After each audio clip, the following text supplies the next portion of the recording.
Let's talk about murder. Let's talk about theft and conspiracy. All of those are key elements in Chronicles of Crime. I know that's pretty uplifting for you right now, but Chronicles of Crime is a mystery board game from Lucky Duck Games in which you are trying to solve some sort of a crime, but the beautiful thing is there are lots of cases already in here and more to come that don't involve you buying a lot of new stuff. How does that work? Let's take a look right now, see how it plays, how that all works out, and come up with final thoughts about if this game is something you should take a look at right now.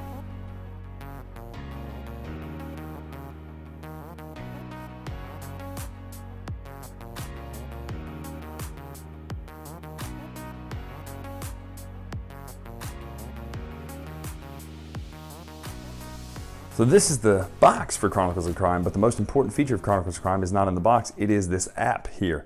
It is the Chronicles of Crime app. Now currently it shows that right now there's the London Forensics available, the Noir is coming, and then Welcome to Redview is coming as well this year. So you know there's a lot of support coming for this game. There are options on certain things about how it works, set up as a viewer device you can use with the Google Cardboard or without. That's pretty neat stuff when it gets into how to do it. Let's do the London Forensics tutorial first. There's a bunch of missions already available, some that you can buy, some that you can go ahead and play already in the box. So tutorial is pretty simple. There won't be any spoilers in this. It just tells you how to play. So in the tutorial, it tells you to start with card number 33. You'll place him out on the table where it tells you, but you notice he's got a QR code here. What you do is you scan this QR code and we'll give you certain information about what you're supposed to do in the mission. At last you're here. I have a case for you. An old woman has been found dead. You just find out if it's natural death or homicide. So you'll pull out card number 7. So all the cards and components are numbered here so you can quickly find them. So card number 7, this time, this is the lady we're looking for. So interrogation mode, it shows you who you're talking to up here. And then you can continue scanning, asking people about certain things. So I want to ask him about this lady. He'll tell you what he knows. He said, this woman's name is Anna Taylor. She's been found dead in her home in Notting Hill. The location G. So you'll go find location G. You'll scan it as well, just like this. You'll put it out there on the board where it tells you. Are you sure you want to exit interrogation move and move to the victim's apartment? Yes. Now you'll lose some time up here when you do that. Time is kind of just a point system at the end to tell you how well you're doing.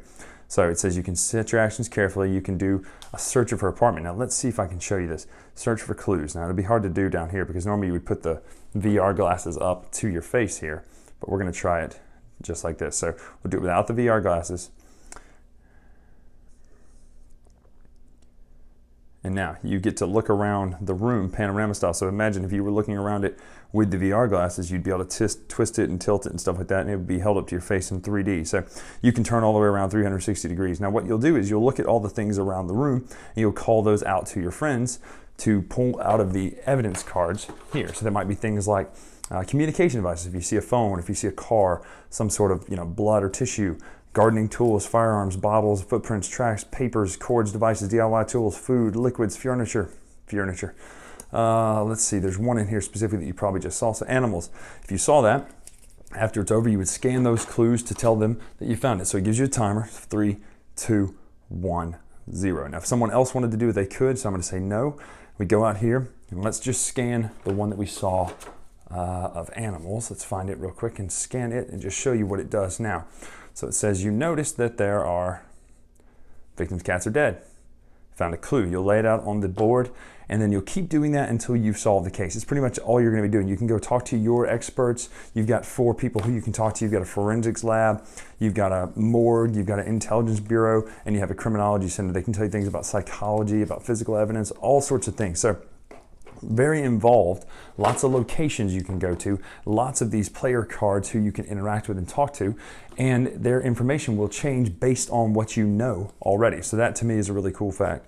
Now, let's figure out what we think about this game, and is it worth your time investing in this mystery bundle? So after all, what is Chronicles of Crime anyway? I mean, you saw what it looks like on the table, you saw how it plays, it's a grisly, gruesome nature, but what is it? How does it actually compare to others in these mystery game genres right now? I mean, currently we have 2 major contenders. You've got Detective and you've got Chronicles of Crime. Both use technology, both are about mysteries, but there's a lot of differences, so don't lump them into 2 of the same category and think, well, I can only have one or the other, because let's talk about what Chronicles of Crime does differently. First of all, look at the components. Here's what I really like about this, is these components are reusable. You'll notice there's no names, there's no identifying features on each card. They just have a barcode or a QR code, which means that you can use those again and again and again in a different adventure. So someone is a jewel thief, might be your buddy the next time, or he might be the owner of a nice little shop that sells crepes with Nutella and strawberries. It's fantastic, right? But it's not always dictated by the components themselves. So I really like that idea that the components are totally different every time, right? The idea that the components can change from mission to mission. So that's really neat. Also, let's talk about the fact that twists and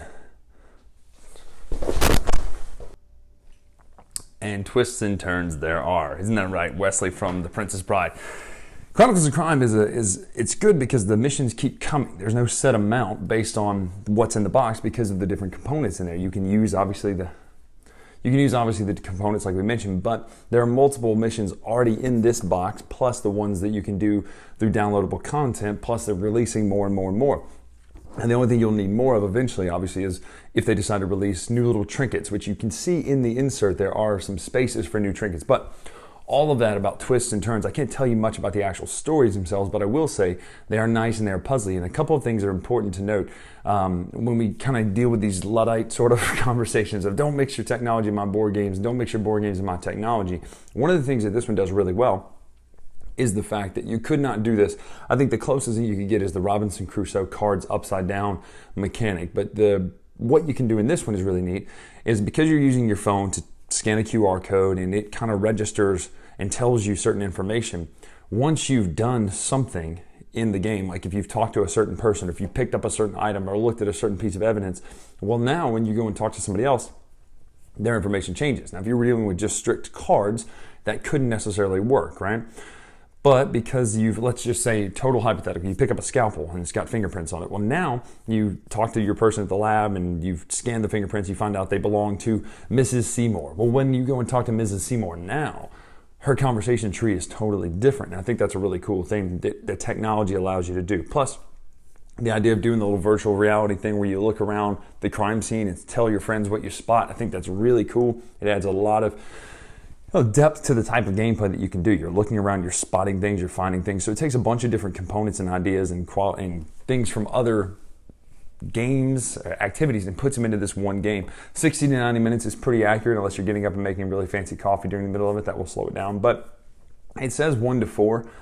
I mean, yeah, I guess. I mean, there's no reason you couldn't just team up with other people. And I mean, the 1 to 4 thing really is only, so far that I've seen, is really only limited by the fact that you don't want to spend too much time letting everyone look around the crime scene. That's really it. I mean, other than that, so far, I can't see any reason why it'd be 1 to 4. But Chronicles of Crime is a really cool entry into this mystery board game thing that started, way back in the Clue VHS days, which that was terrifying with the poison ring. Anyway, new entry into it. It's really fun. You're going to see a lot more from this already. There's expansions planned. You've already seen them kind of in the app when you open it up.